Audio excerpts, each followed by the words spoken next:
Welcome to Spiritually Addicted. I'm your host, Josh Jovanovic. This is episode 16. This is my friend Ian Matheson, used to be my boss at the old treatment center we worked in together. Ian has been a part of my journey for a while. We just reconnected recently to get him on this show because he's got a really cool story to tell. And I want to show a lot of people that listen to this how you can go from the desperation part to the hope and the aspiration part because he is literally the definition of someone who overcame some of the worst shit possible. So Ian, welcome, buddy, and I'd like Thank to hear a you. little bit more of your story, my friend. Yeah, so it's nice to reconnect with you, Josh. Thank you for inviting me. I do appreciate it. Um, so I'm Ian. I'm a recovered alcoholic. My sobriety date is 4/12/2022. Um, I want to start this off by saying that recovery is possible, right? It Yeah, doesn't it really is. matter where you come from, what you've been through, what your struggles are, right? Like I never had I almost wish, well, no, I don't wish, but there's not really one thing that I could put my finger on and go like that's the reason that I drink. That's the reason that I use. Both of which are a huge part of my story. And I'm pretty open about my struggles and my addiction. Yeah, me My too. my huh? I said me too. I think you should be. Yeah, my main two things were opiates, heroin, and Me too. alcohol. Yeah, me too, buddy. We're on the same page. So, and to call my family like upper middle class would be being conservative, right? I had a great childhood. I got most of what I wanted and all of what I needed. I never had to really want for anything. Um, I also think that it's important, which I hope some people watching this identify with, is that I am adopted. Um, I never thought that it was a huge part of my story. But as I grew in the recovery community, as I got to know the people around me, the statistics for people who are adopted compared to a normal control group of normal people is staggering. I mean, it looks like an exponential chart, like it really does. See, I would have assumed that, but I would have never guessed it. Like, I would have guessed it, but I wouldn't have known that it was like exponentially like that, like you said. No, it's crazy. If I'm sitting in a room with 20 other recovering alcoholics, right? And that could be in a detox, it could be at a meeting. There is a very good chance that at least one person will have been adopted, right? And that's unlike any other control group anywhere else. It's really interesting. Anyway, I didn't think that that was a big part of my story until I started really like learning how to identify myself and what I struggled with. Um, but it ended up being, but my addiction, my alcoholism led me to some of the worst parts of my life, some of the Yeah. worst parts in the country. It led me to very dangerous situations. And um folks, when I say dangerous, we don't have time to share everything about Ian's story, but I worked with him for a while and he did share a couple things with me. And when he says dangerous, they're absolutely wild dangerous. But he is here sitting in front of you. So go ahead, buddy. yeah. No, I just I grew up in New Jersey, and I used to run around in Newark and Patterson. And like I'm not a big guy, right? Like I'm 5'7", 135 pounds soaking wet. But fast though. You moved around fast, I'll give you that. Yeah, there's no reason for me to be running around in Newark. Yeah. Um, Dude, I used to go however, to, just for an example, for anybody who doesn't know Newark, I went there one, like I come from Philly, so I'm another guy that knows some rough areas. mm-hmm. And I went to Newark for a Shane Gillis comedy special. And literally, I never feel uncomfortable anywhere. But I was there going like, what is this? Like, this is like a place where like it just seems almost lawless, but it isn't. Yeah, well, Strawberry Mansion in Philly is not much better. That's fair. Yeah, that's very fair. Okay. All right. Yeah. Like, Yeah. Yeah. They're rough ass areas.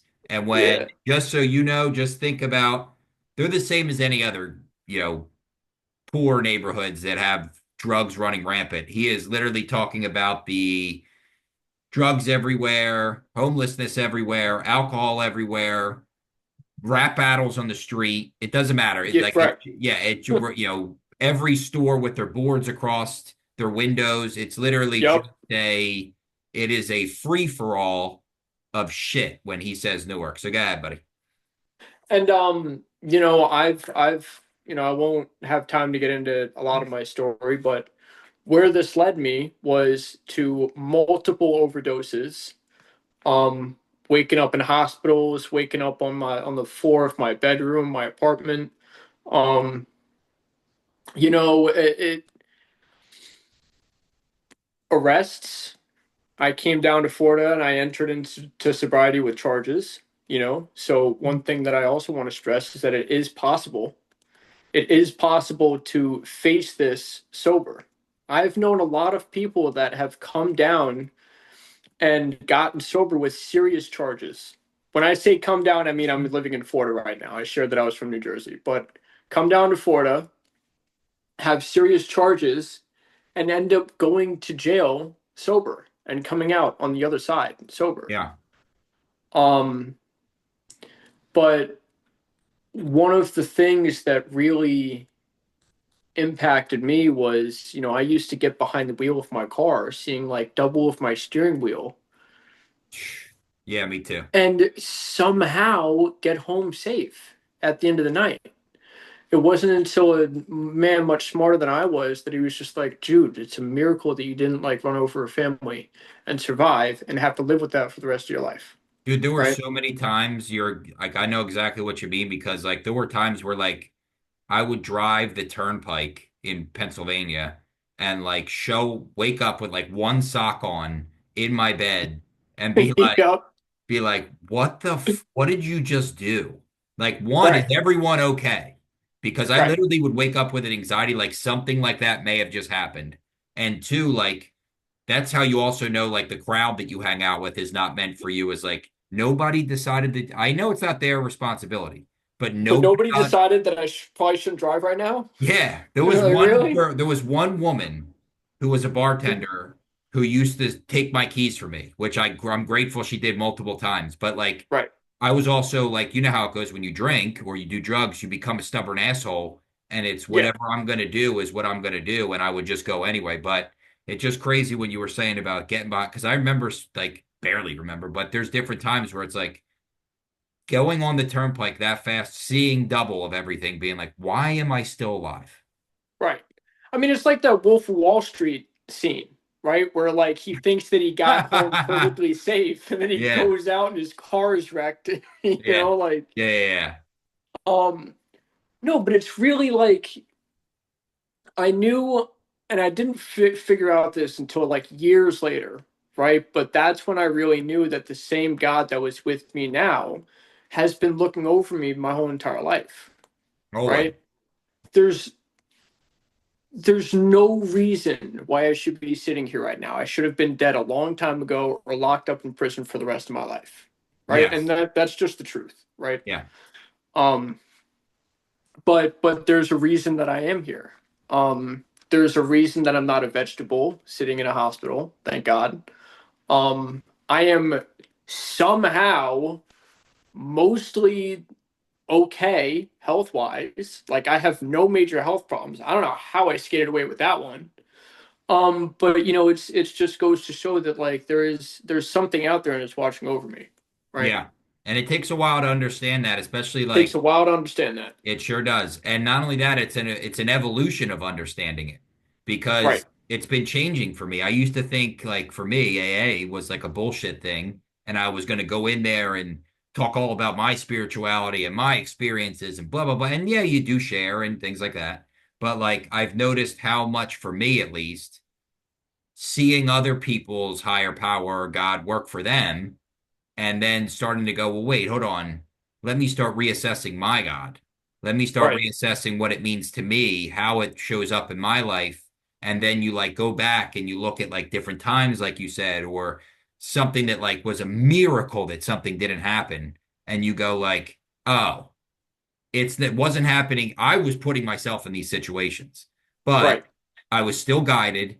And not only that, now I look at it from the perspective, which I'm sure you do too, of like, rather than look at it, it happened to me, it happened for me so that then I could share that hope and recovery for others because like I have so many things like you that are in common, like with the opiates and the alcohol and the jail and the drugs. And I had a mom pass away and I had all these things Right. happen to me, but it helps me relate to every walk of life possible in all areas of my life, which is really cool. So, like, I agree with you totally. It's like this thing's always been watching out for you. I don't care if you call it God or whatever, it's always watching out for you.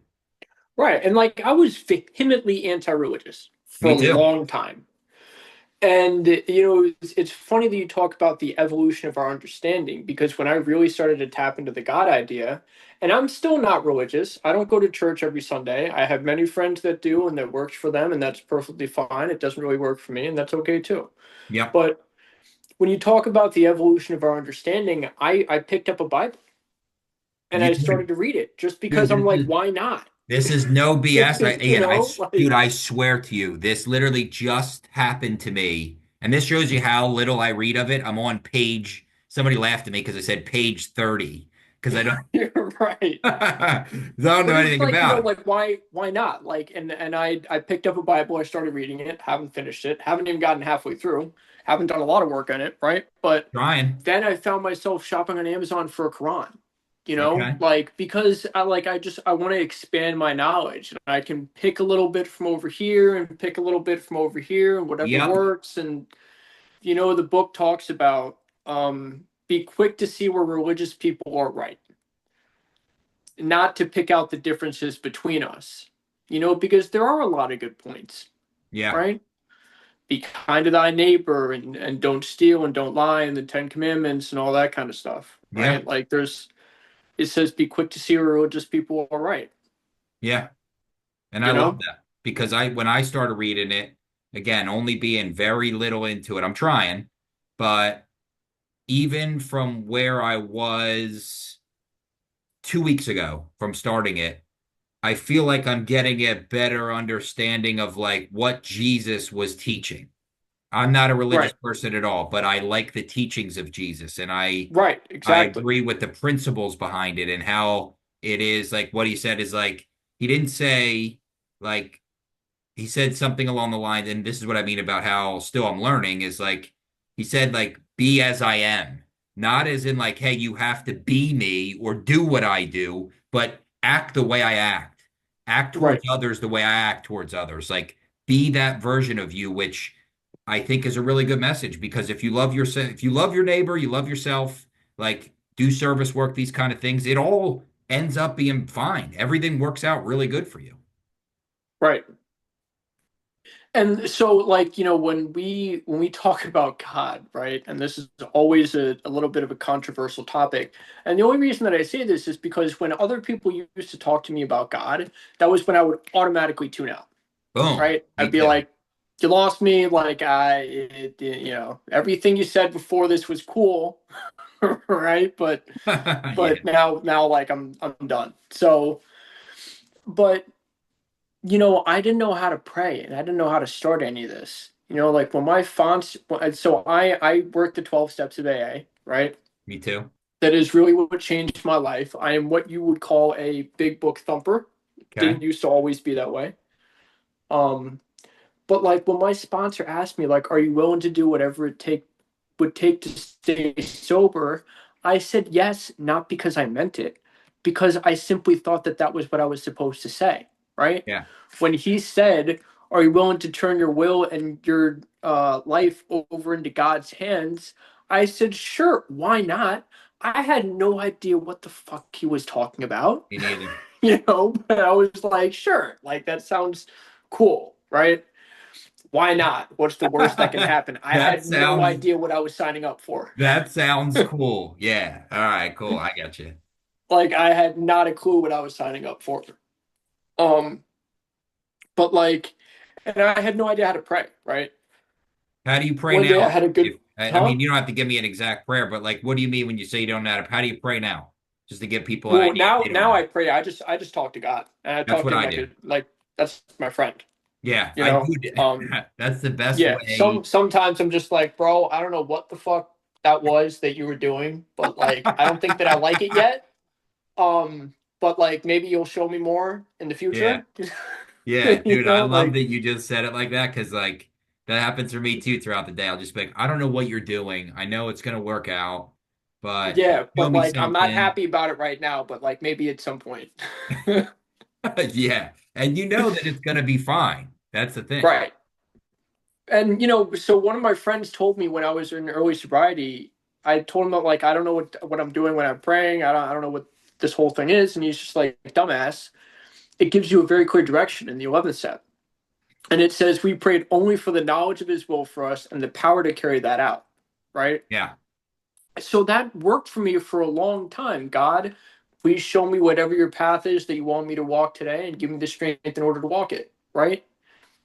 5 seconds in the morning because I didn't know what else to say. And Yep. for whatever reason, every time that I took that 5 seconds, I just felt a little bit better. And for me, that was enough to start. And then it evolved over time, Yes. you That's know? what I think it is too. You're so like just the evolution part is I think, and this is for everyone's different, and I get that. But like if you would have told me this 8, 9 months ago, I would have said, okay, dude, whatever, I get you, but I'll do it myself. And Right, now it's like I understand it to my own understanding is more things will be revealed to me the more I continue to do this, the more that I can, because what I think it really is that conscious contact with God starts to become your awareness and your right, awareness to how you act, your awareness to how you think, your awareness to how you behave, your awareness to the things you do, the people you surround yourself with, the foods that you eat, the job that you have, whatever it may be. Because like I know for me, one thing that God showed me was back in before you hired me, which again, I'm grateful for you, so thank you. But before I worked at your place, I tried hard. I spent all my money to get healthy because I was really unhealthy last a year and a half ago or 2 years ago, whatever it was.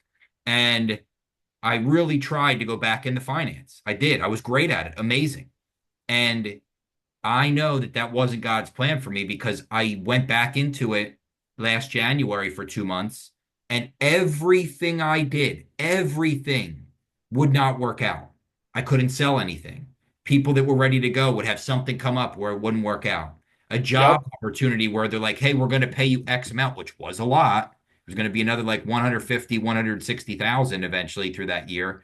Just fell through, even though I already had the job. Like all these things kept going like, nope, stop. No, that's not what we're doing anymore. You're not doing Well, fine. that's God telling you to slow down. This isn't your path. Yeah. And then Like, why that, don't we try something new, Josh? Like, yeah. Josh, you don't know shit. Why don't you just yeah, listen? right, right. And also, guys, like this was the guy that showed up at my job for an interview. Right? I walk in the lobby. I sat down with him, and he's just like, "Dude, I just want to fucking help people." And I was just like taken aback, like I'm refreshed, right? Um, that was That cool, and that's that was that's not an that is easy what you thing to do. do, buddy. And I I was know. actually thinking about you. That's why this randomly came to me to text you was one, I wanted to see how you were doing. It's been a while. But the other thing that came to me was I walked through the door, and like when you first go to a place and you first see it, and it doesn't like it looks so different from when you've been there for a while. Yep. And like when I Yep. first showed up, it looked like this deserted, like I can't even explain. It's just my own viewpoint of what it looked like. And like it looked like, where am I? This doesn't make any sense, Yeah, God. the walls don't even go all the way up to the ceiling. Like I'm in this weird box with this dude. It's loud outside. I don't know what's going You're on. bringing me some mango passion fruit juice. I don't know, man. Right. And then like now when I walk And a through, styrofoam cup. yeah, the styrofoam cup. Now when I walk through though, I tell people about like not every day, but every once in a while somebody will say like something and I'll go, I'm grateful that the people that I know for a fact, Ian, that if I didn't start with you, with some other people that were there, I don't think I would have lasted in a recovery place. Not because I didn't want to help, but because like you guys helped me to feel comfortable in a place that I was so far into. Because I never did Yeah, well, recover. thank you. I did recovery myself the wrong way. Please don't do it my way. My way was awful, but it was great. And like I didn't have any idea what I was doing. And somebody, that's what I mean about like God putting people in your life for a reason. Like Ian was in my life for a reason because not only did he help me get through it, he was patient with people that first started there. He didn't push you to do things. He got you to the right people to make sure that, hey, he would come up to me randomly throughout the day. First of all, he would say, always say thank you, like for the day that you did. But then also, like, and there's small little things, but then also what you would do is like, you'd be on your phone doing all your shit, and then like literally out of nowhere, you just like this is where like I feel like God like popped into your mind randomly, would just like pull away from your phone and go like, dude, how's everything going today?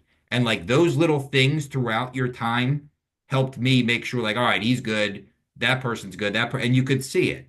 So like I know you're always Right. busy, but like I always appreciated the small things, and that's why I think you're good at what you do, and you'll always succeed. Is like you do in your to me in your heart have like a really caring nature.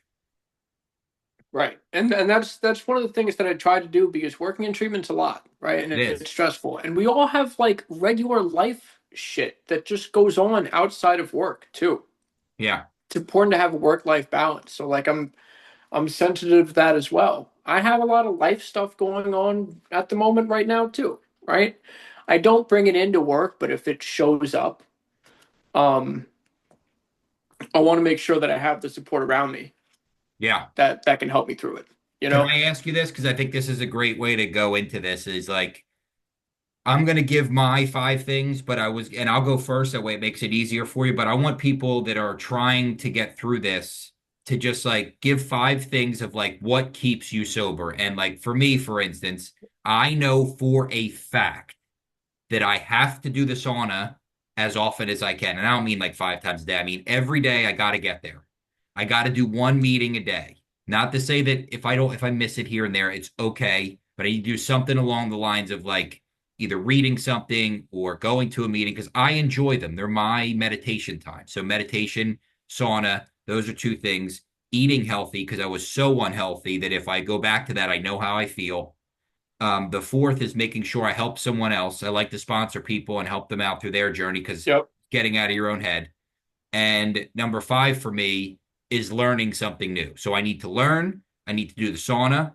I need to eat healthy. I need to have my conscious contact and meditation with God. I need to hit a meeting. Those are my main things I need to do every day to stay sober and also to rewire and reframe because even though I feel everything is perfect or great, you never know. So I still do it every day. What are five things you do that keep you sober? And you don't have to be like in order or anything, just five things that really help you along your path or have helped you. Wow. So number one is definitely helping others, right? It has to be, at least Yeah. for me. Meetings are great, and meetings work and help in early sobriety. And I do go to meetings, right? However, it's the work behind that that's really important.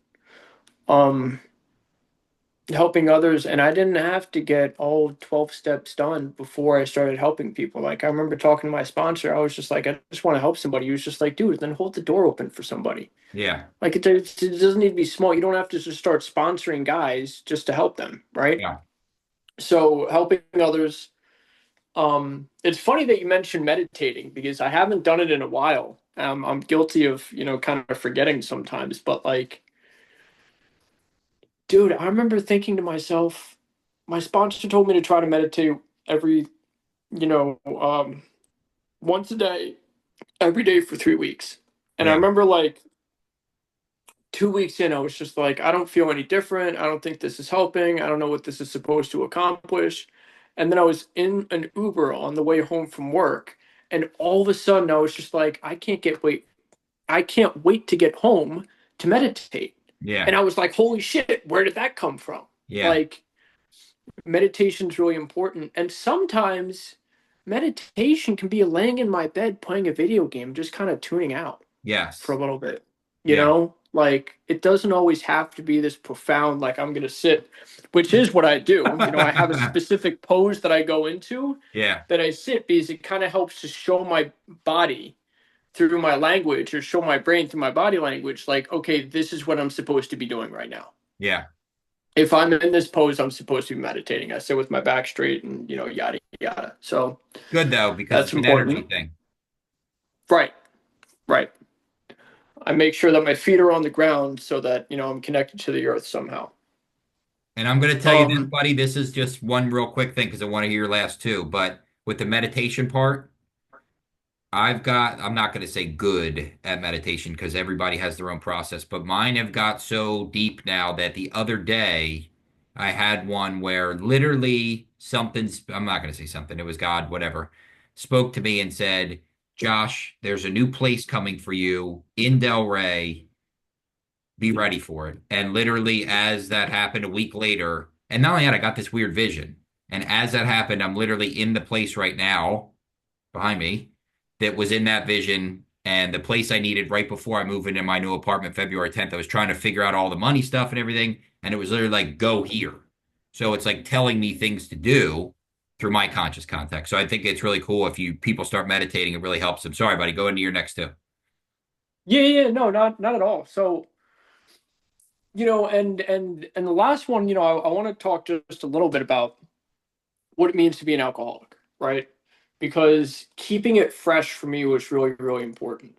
The book defines an alcoholic as, the only requirement for membership is a desire to stop drinking, but the book defines an alcoholic, and the only definition that they have is once you start, you can't stop, right? I know in the back of my mind, if I play the tape through or however you want to call it, that if I pick up a drink, I'm going to end up right back to where I am. I have Yeah. my family back in my life. I Yep. have a good job. I'm able to support myself. I'm able to be a man. I'm able to, do these things that I couldn't normally do. So keeping it fresh is definitely important, and also just staying in contact, right? Like meetings, service work, helping other people, meditation, keeping it fresh, and then staying in contact with other people that are sober. Yeah. I always have a sounding board to bounce off of. One thing that my sponsor told me was, Ian, every time you think you have a good idea, I want you to call me. So I call him and I'd be like, hey man, I got a great idea. And then somewhere along the line, I'd be like, yeah, that was really fucking stupid of me, wasn't it? He'd be like, yeah, you probably shouldn't do that. Yeah. you know? I always got a sounding board of people that have been through it that are smarter than I am that can tell me, okay, maybe, or no, that's you're being a dumbass. Stop it. Yeah. That's fair. you know? I would say for me, like, and this sounds weird, but like, of course, I love the AA is like one of my main things. I go to meetings I mean, to be honest, it's for me and other people because I do help, but I need it for my meditation period. It is at least 1 hour every day where I just sit there and meditate, listen to what people say, always hear God speaking through there. But the other thing is, and I think this is part of my path. I don't know why, but for 10 months, you knew that I didn't have a place and I was moving around and blah, blah, blah. But like I have learned about so many things that are outside of that that I don't want people to think that's the only way because I learned about Dharma recovery, which is cool. I learned about naturalistic hmm healing, which is cool. I learned about yoga. I've learned about nutrition. I've learned about the cold plunges and the saunas and meditation and mindfulness and following your passion and working with energy. And like, there's all these different recovery techniques that I've learned that are not just one. So I don't want anybody to Right. think like me and Ian are saying to you, you have to do it this way. We're just giving you an experience of what has helped work for both of us. Right. And maybe it may work for you because there's a reason that people like us who should be dead are not, and not only that, we live a happy, productive life. So right. it's just good for me to be able to know that there's so many different outlets I could speak to people about. But I do know that AA was one of the biggest helpers that I ever could have found. And one of the coolest things about sobriety, right, is just exactly what you just said, right? My whole entire life, the only thing that I ever wanted was just to fucking be okay. Yeah. Just to be okay. That's the only thing that I ever wanted. And on my worst days, that's how I wake up.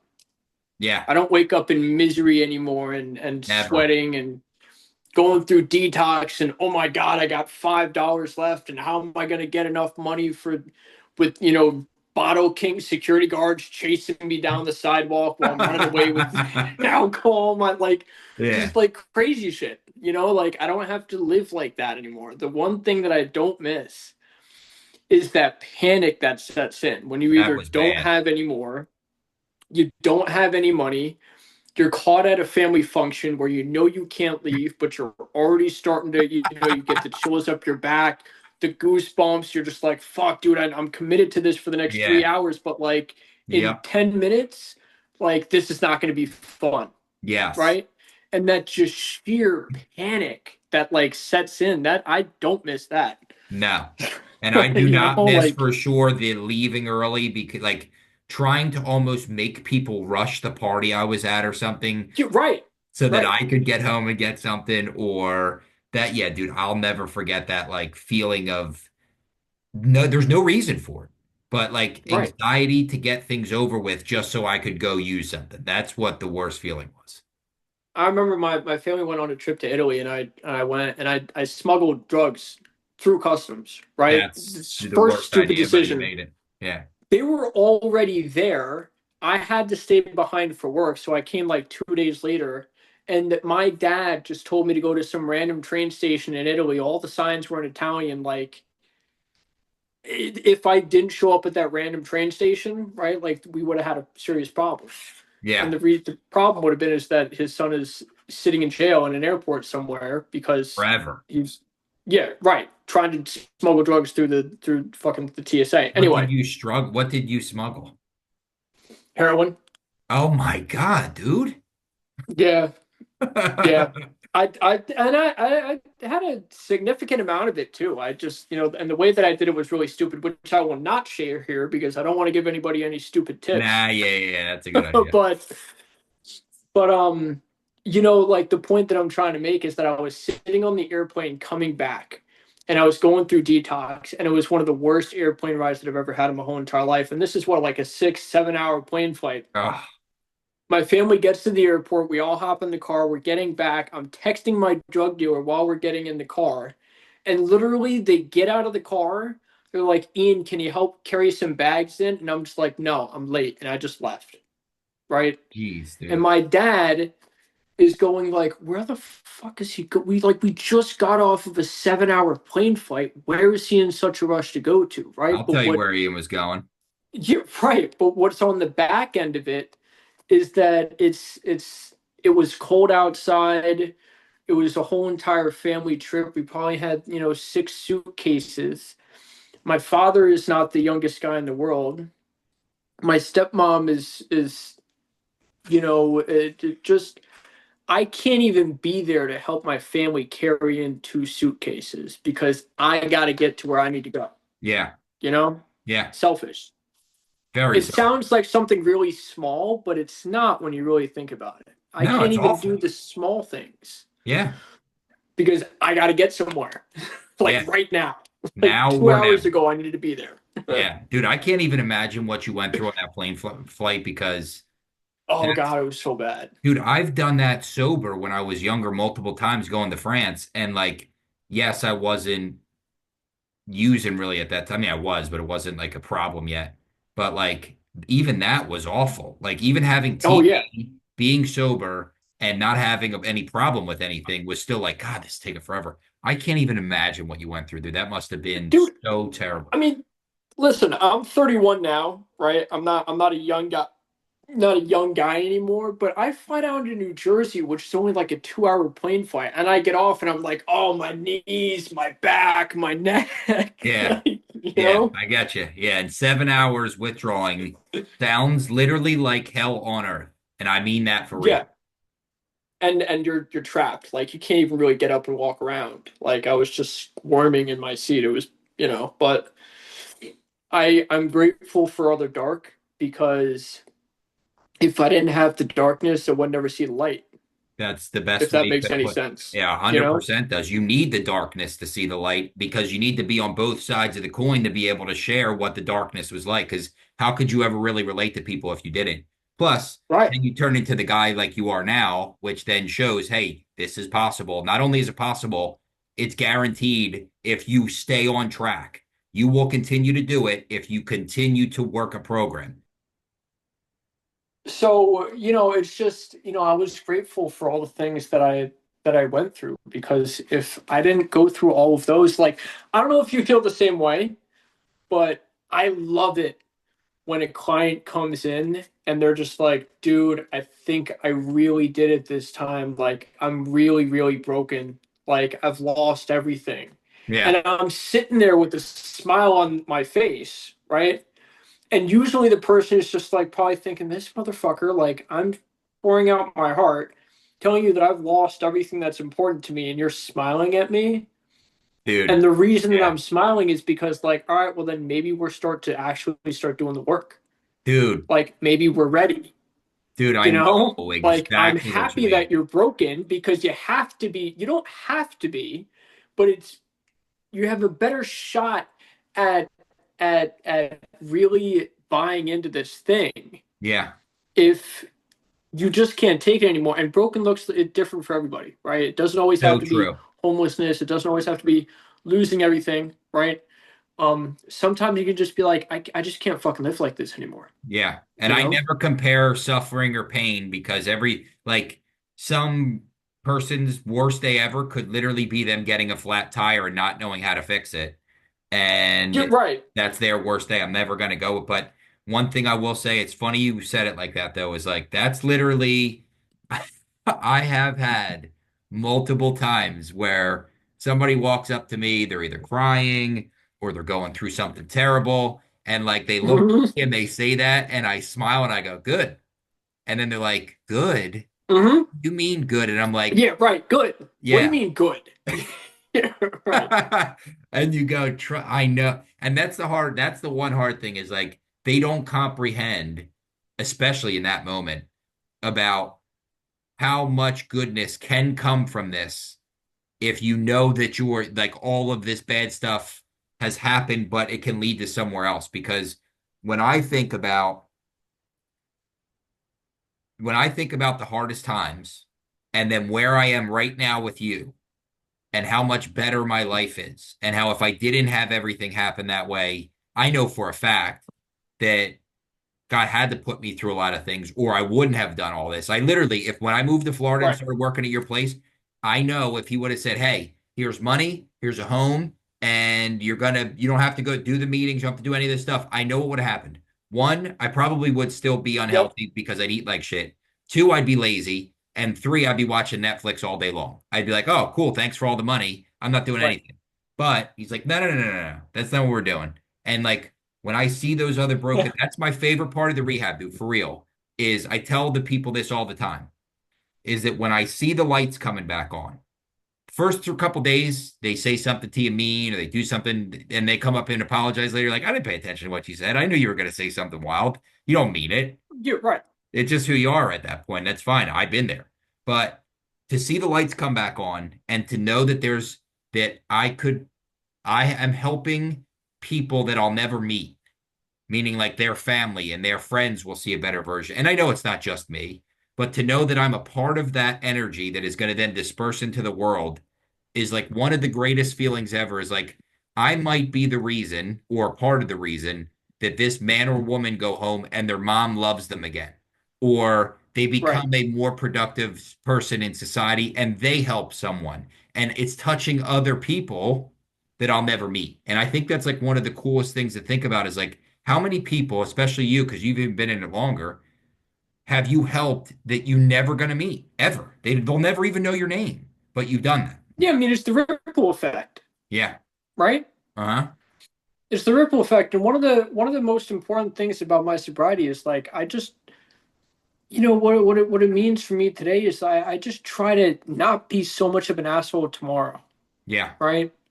I try to be a better person tomorrow than I am today. Yeah. And, like, it's sometimes it's really just that simple, right? So one of my sponsors asked me this question.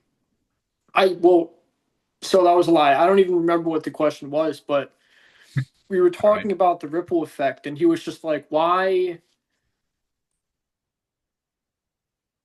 He was saying, "Why do I need to be friends with everybody?" And I was just like, "Oh, hold on. You don't need to be friends with everybody. You do not. I'm not saying you need to like everybody. I'm not saying like everything is going to be okay.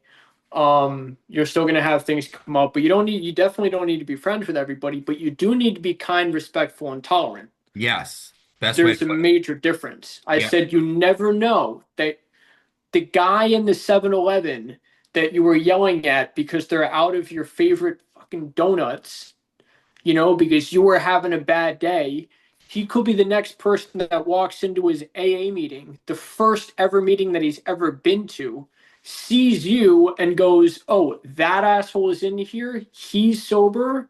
Forget this. I want no part of it." Yeah. If that's what sobriety is, I don't want any part of it. Yep. Right? You never know.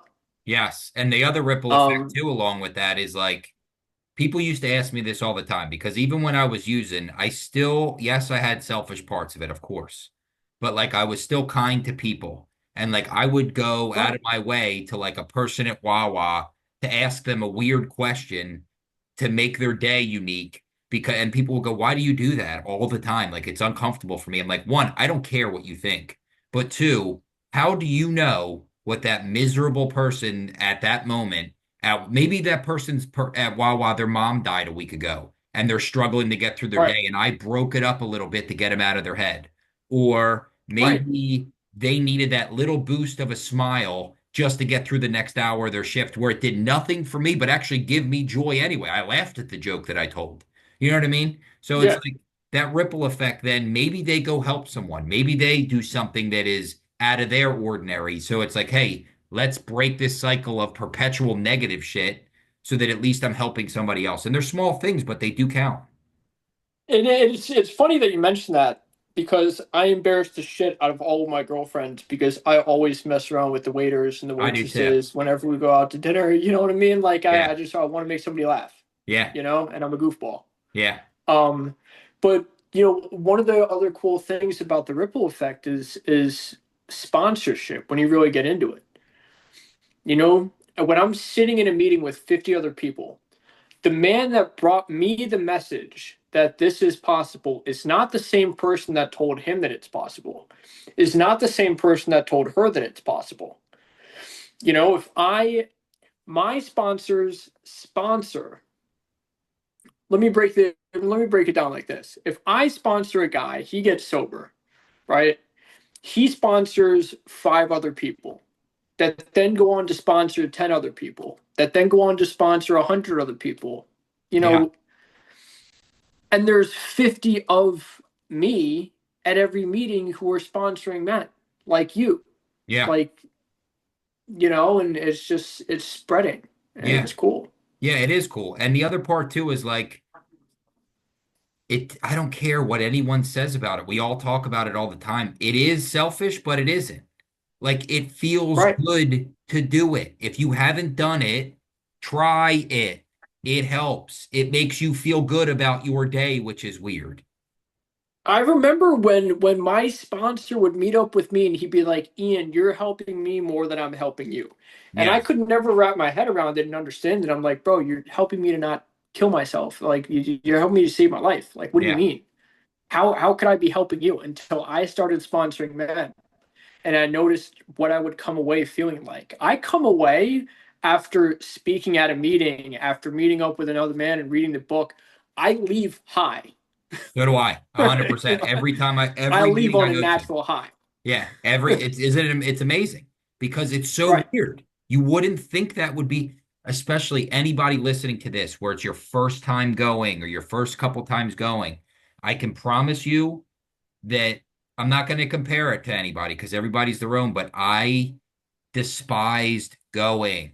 I did not want to be there. I thought it was a Mm-mm. chore. I was like, oh, I guess I'll do it. And now I like look forward to certain meetings I go to see people, to be around that group consciousness is a real thing. You are connecting to something higher as a group. And then all of a sudden you're sharing Yeah, that we're all energy. brothers in arms. Yeah, that's exactly what Yeah. it is. When I find somebody else that's also in recovery, I immediately have a connection with them because we've both been through the same thing and we're Yeah, both going through the same thing. yeah. I got a family. I brought a meeting into a I started doing that, bringing meetings into sober living homes. And I Yeah, went to one last night. I wasn't in a bad place at all. I had a really good day. But like I was on a fast. I did a 24-hour fast and I was like, God, I'm just hungry. So I left one of the meetings a little early to go eat. And I was kind of like, oh, I got to go do this now because of course I ate too much right afterward instead of just eating like a normal you're person. right. So I was like sluggish and I get there and literally had a great conversation with one guy, this kid that was struggling a little bit. Then right afterward, the whole house came out, which they used to only get like one or two people at the meeting. Now the whole house came out. We had an awesome meeting. And when I left, they were all talking about how lucky they were to be together, how much they love each other, how much. And I left that house going like, wow, what was I just complaining about like a little bitch? Like just get there. You know you'll Right, be great as soon as right. it's over or even when it's going on, but you always bitch about it until you know it's like going to the gym. You bitch about going to the gym as soon as you're done, you're like, I feel great. Yeah, and I'm not always excited to go to meetings, right? Sometimes my roommates, I have roommates because South Florida, Yeah. um, it's just expensive. But sometimes my roommates are just like, "Come on, man, let's go to a meeting," and I'm like, "No, I'm not going. Yeah. I don't feel like it, right? Like, and then I start getting like, oh, I have 2 years sober. I have almost 3 years sober. Like, I don't need, blah, blah, blah, blah, blah, blah, all the things we tell ourselves. Yep. It's always that one that I don't want to go to, where I hear something that I needed Boom. to hear in that moment, and I walk away going, holy shit, I'm really glad that I went to that meeting tonight. Dude, it happened to me the other day. I was at one and it's not that I didn't want to be there, but it was one of those moments where I'm like, why am I here? Like, whatever. And literally I'm Right. like, I'm in the middle of the meditation part of it where they're doing there's people are speaking. And I like to like sometimes close my eyes and literally someone said something so specific to my life that literally hit me hard where I like open my eyes and the first sign that's in front of me as he says it is that sign that says God awareness to it. And I was like, that person says it. I open my eyes, never noticed the sign being there before, and it's right in front of my face. I'm like, see, those are the Right. small things that get you out of your head that are like, all right, I'm good. Right. And dude, Exactly. And the other it's thing, always the ones that I don't want to go to that help me more than I ever think would be possible. yeah. And dude, what I do want to thank you for is thank you for being a part of this. Thank you for coming on. Um, what I try and do with everybody is maybe every like Absolutely, it's my pleasure. yeah, dude, and I was texting you, like the time flies by. We did like an hour already, pretty much, and you don't even notice it. But in 3, 6 months, just check in again, see kind of where you're at, how your life is progressing, and I'll still keep in contact with you and text you every so often. But I know you got busy shit to do, and if there's any message you can leave anybody with, what would it be? One Ian Take it message. easy.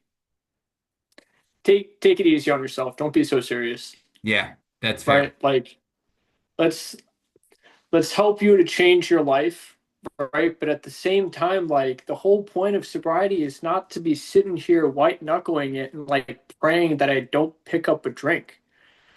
I went to go see Megadeth and August Burns Red and Corn this summer. Like I still am able to get out and have fun. Like let's have fun with this, but also do the work that we need to do. I love that. And that's going to be the name of the episode. Take it easy, because that's exactly what it's supposed Take to it be. easy. Take it easy, dude. I'm going to make sure I wake up tomorrow. I'm going to do my prayer and meditation, and I'm just going to go, all right, Josh, take it easy today. And buddy, thank you again. I Of appreciate it. And I know I can't do much for you because you got your own stuff going on, but if there is anything I could do, you can always reach out to. course, me too. Thank you, Josh.